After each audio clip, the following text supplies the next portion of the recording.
Hello fellow cinephiles, 90s Film Guru here. Thanks for joining me today. So I'm continuing on looking at action stars and picking my top favourite films of theirs, and today I'll be looking at Steven Seagal.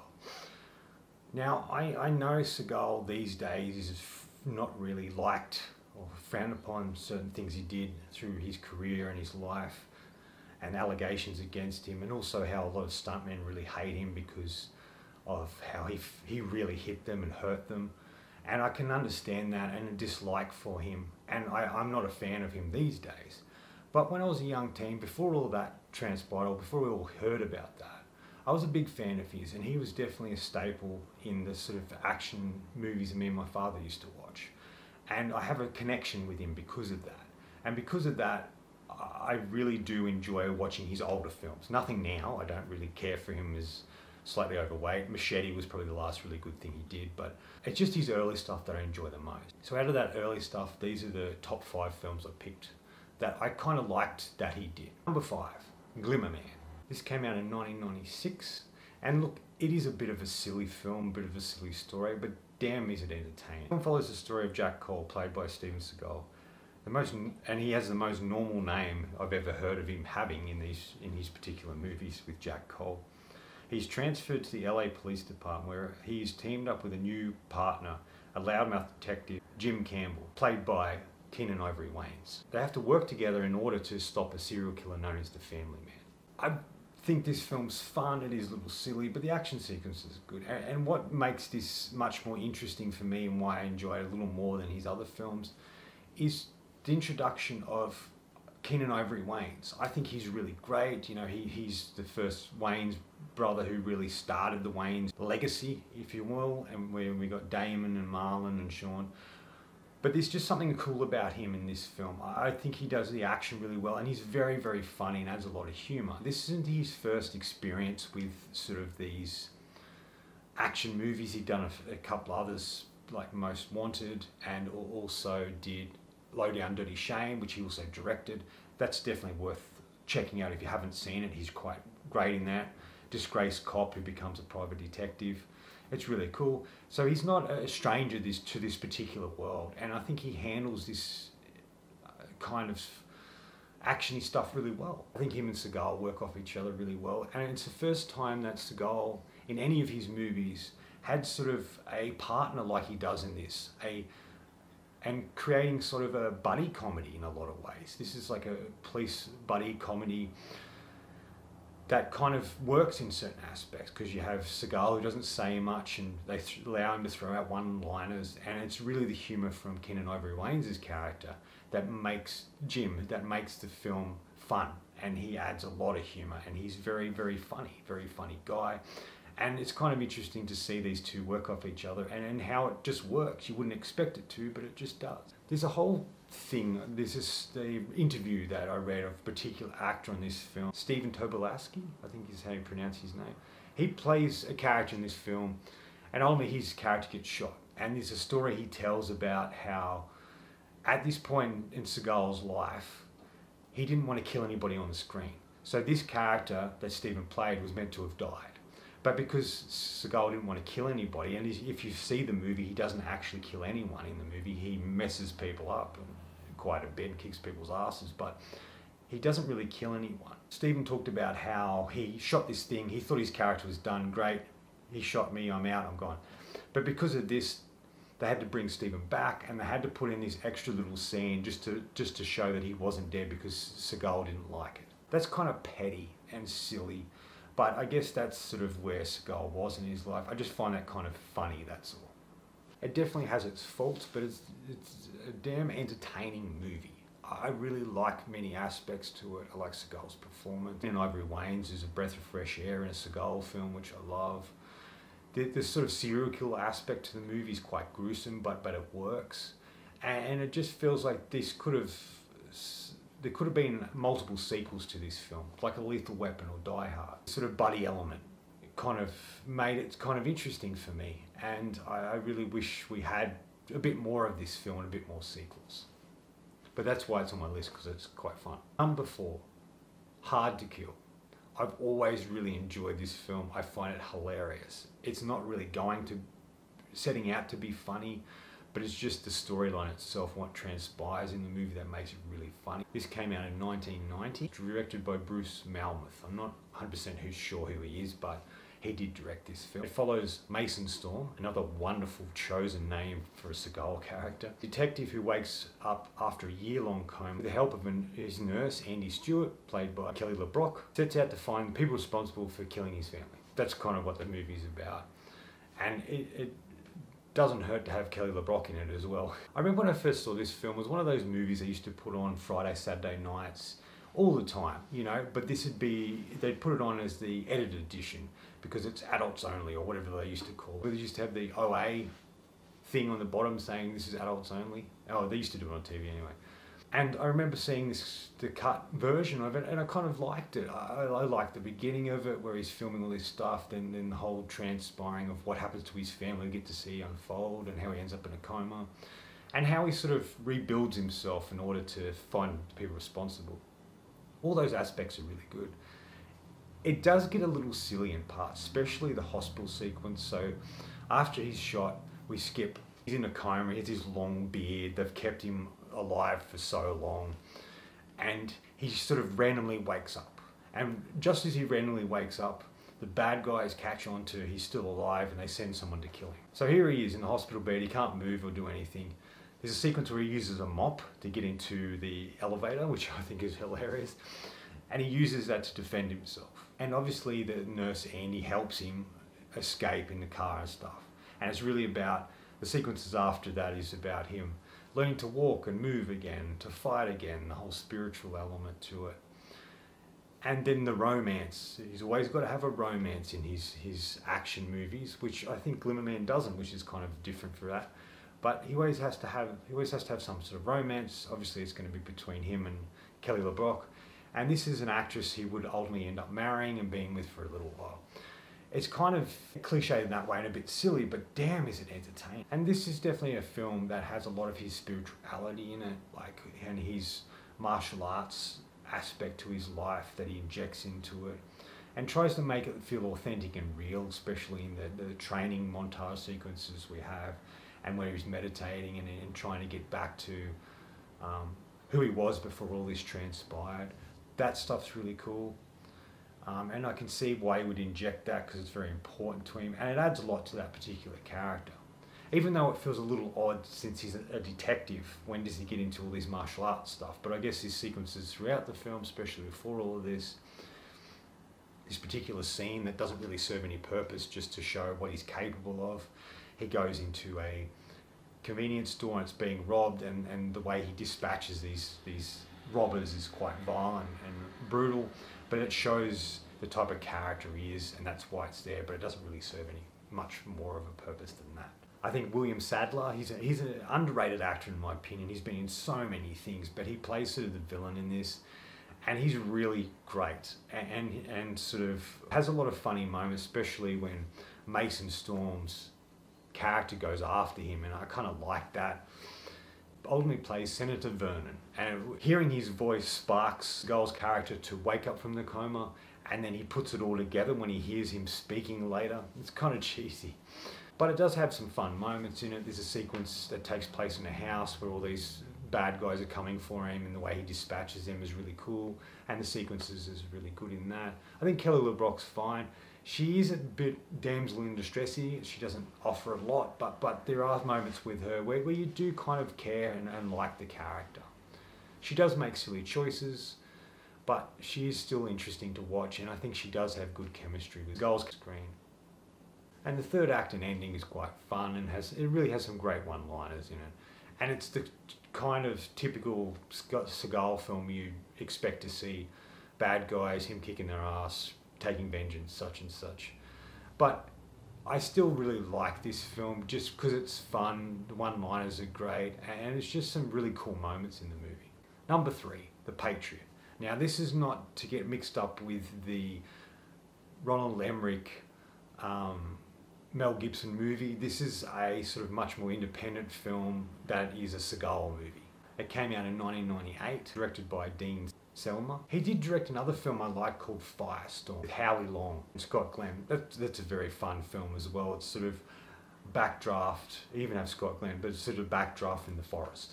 And he made Firestorm the same year as The Patriot. The film focuses on Wesley McLaren, played by Seagal. He's a research immunologist who embarks on a mission to procure an antidote to alleviate the horrors of a fatal airborne virus released by a militant group. This is a very simple and basic film. Here he plays a scientist. A little stretch for Seagal, but I like the story in the film. Like, he sort of lives on the farm, he's sort of his own man, he does these sort of things. And then when this militant group take over and unleash this thing, he really tries and fights really hard to stop it from killing people, and really tries hard to come up with an antidote while going up against this militant group. Of course, you've got to have some group he goes up against because he is Seagal and he has to fight someone at some stage. But I just think this is sort of different for him. He plays sort of an interesting character that isn't really all about being a cop or killing people or such like that. He's really about helping others. And I think at the heart, that's who Seagal is. He tries to help even though he is a bit prickly and has been accused of some really bad things. There's something about him in this film that feels like he's trying to help others. His character in this film feels a little bit of a departure from the other previous things we've seen him do, which kind of is why I like this film and why it's on my list. Yeah, and rather than being a straight-up action movie, it's much more of an intense thriller. He still does the things he usually does in his movies, but it's sort of this, there's a timer, there's a race against time. He's trying to stop things from escalating, getting really bad. And that's kind of what makes the film kind of fun in a way, as it feels like a completely different genre that we see Seagal in. It has L.Q. Jones in it.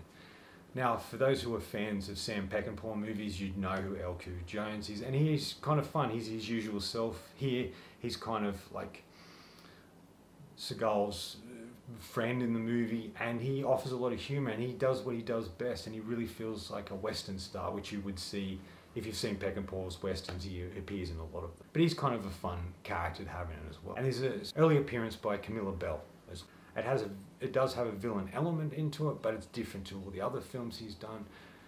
And that's kind of why this one's on my list for me, because it is so different, and I kind of like it. It's not a brilliant film, it's not perfect, it's verges on being B grade, but it's just the story, the plot, and the ideas in it that I really am drawn to and like about this movie. Number 2, Under Siege. Well, come on, this is the only one of his really successful movies, in a film everybody talks about and returns to, and it is a very fun watch. It came out in 1992 and was directed by Andrew Davis, who would also make The Fugitive, another really great action thriller movie, and it really shows him as a skillful filmmaker. Seagal plays Casey Ryback, a cook, a chef on a big Navy ship, where the captain of the ship is taking him in, but no one really likes him on the ship except for his cooking crew in the galley. And he's kind of this underestimated character, which I like.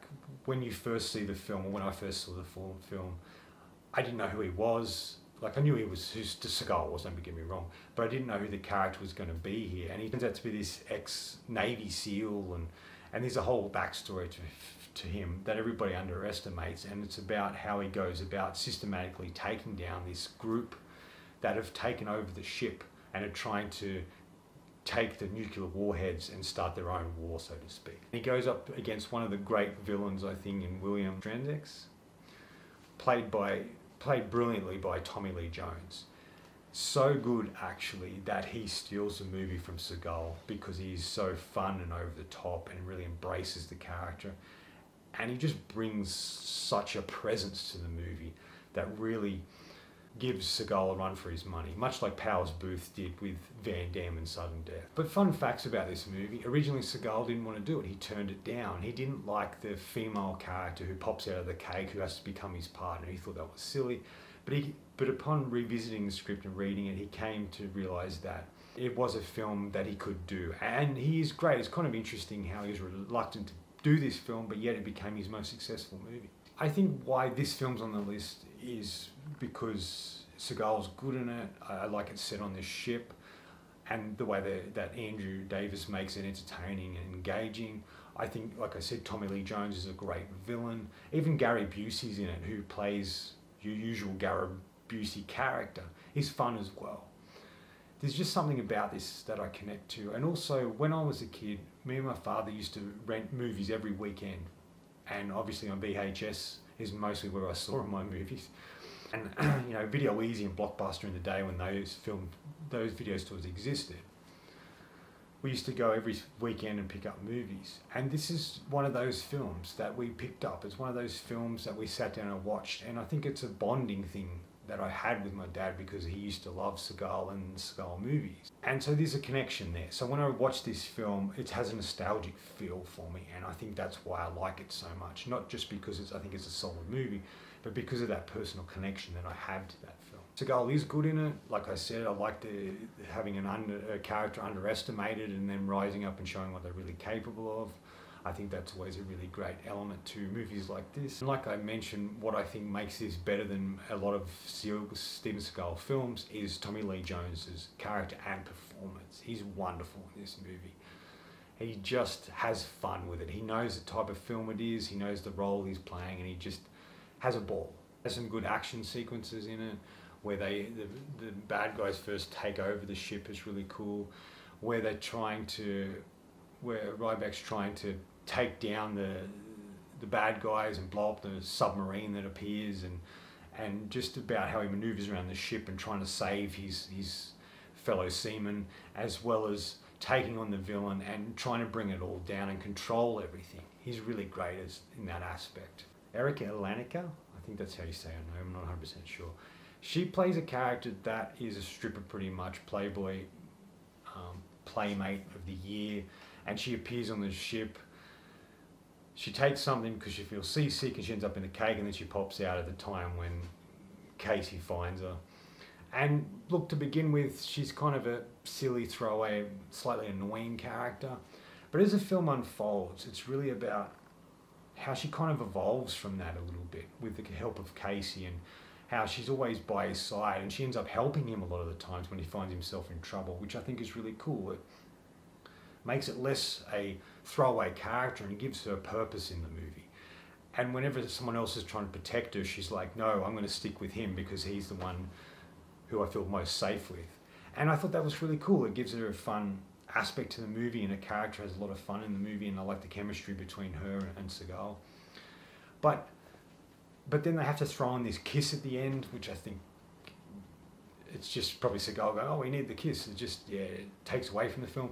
But besides that, this is one hell of a great action film, and definitely worth checking out if you haven't seen it. Now, there are other films that Seagal did I didn't mind. On the Deadly Ground's a good one. There are other slew of bits and pieces. Nico Above the Law is good. This is his first film, and he's actually quite good in that movie. But for me, my favourite of his films, and it'll probably be a surprise to others, is Fire Down Below. Always long been a fan of this movie. It came out in 1997. It was directed by Felix Enrique Acala. A director did some TV. Battlestar Galactica is probably what he's best known for. Here Seagal plays Jack Taggart. A normal name, which is good usually. He has really bizarre names, but this is a good solid name. He's an environmental protection agent. So yes, getting back to nature and the world, I guess this is the direction he was headed in as he sort of came out of just basic action movies and wanted to inject a bit more heart and soul to his movies, I guess. Not saying this has a lot of heart, but it definitely has a lot more than his other films. It's really about him trying to work out what happened to his friend, and it involves a corruption crime syndicate in the town, and it's all about him trying to seek revenge for what they did to his friend and to work out what really happened to him. What I do like most about this film is it kind of feels a bit different for him, much like The Patriot does. But this film I think is a bit better than The Patriot. There's just something really cool about the idea of this film where he has to go to this small town, sort of westerny feel, like I've mentioned all the time.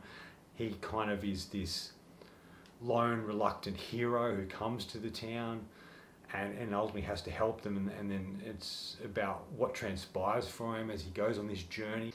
And it's really talking about the environment, I guess, in a lot of ways, which his other films really weren't. There's some great side characters. Harry Dean Stanton appears in it, big fan of his, and I think he's good in the film. He sort of plays Cotton Harry. And he's just fun. He plays a guitar, and there's a bond between him and the Seagal's character, and he does get mixed up in things, and things do happen to him. But he offers kind of a fun character, because the film's sort of set in Jackson, Kentucky. Kind of an interesting little hillbilly town, I guess. I kind of like what transpires in it. And he goes to the town pretending to be just this missionary or this guy trying to help, fixing people's stairs, he's interacting with the community, he lives in the church. All these aspects add a lot more to his character than we would really see, and makes you sort of care about him in a way. There's just something cool about that. Yes, he has to take on the villains, and there are fight sequences in the movie and action sequences, which is his usual bag.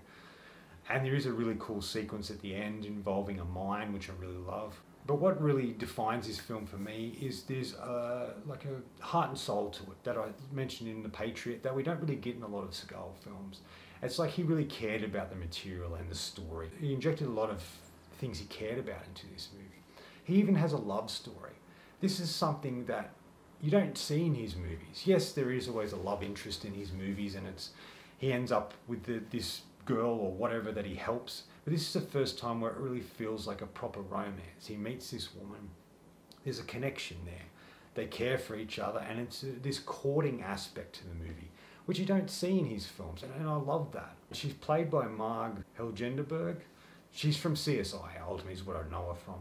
But she's sort of a single woman living in this little house. The only connection to the outside is her brother and the bond with them. But it's like when Seagal's character comes into her environment, it shows that there's more to life and there's a real bond there, and they spend time with this relationship. So you actually do care for her, and you do care for them together and care what happens to them, which is such a different thing for Seagal film and a breath of fresh air in a lot of ways. Chris Christopherson's even in it, and he's great. I love Chris Christopherson. I like him as a musician, but it's really his acting that I really are drawn to, especially his early performances, especially in the 90s with films like this and Payback. There's a slew of things that he did, and obviously his early stuff with Peckinpah. But he's always fun to watch. I love when he appears in the movie. I don't care if he plays a villain or a good guy. He's just really good to watch, and he's fun in this movie and plays a really good villain. And apparently Seagal liked this film in part because it was a kind of environmental movie. And he also enjoyed working with Helen Berg. Well, I don't think she's a physical, spectacular, drop-dead gorgeous woman. At the same time, she's a spectacular actress, Seagal said. Her performance was wonderful. I don't know about that whole thing where he doesn't find her attractive, but that's beside the point. She is really good in it, and their romance and relationship is really the heart and soul of the film, and I'm really happy about that. And I do like he said, I do agree with him, it is a great film because it's an environmental movie. It's really about the environment and also people within that society and people in a small town that are under distress, and how he comes in to try and help them like a usual anti-hero, as a usual everyman hero does, as you would usually see in a Western. And that's what elevates this film, and that's definitely why it's my number one. You may not agree with this. Put in the comments what you think is his best film. If you agree or disagree with my list. Anyway, that's all from me today. Thanks for watching. Hope you enjoyed this video, and if you did, please subscribe down the bottom. Follow me on Letterboxd and Facebook. Otherwise, until next time, enjoy the movies.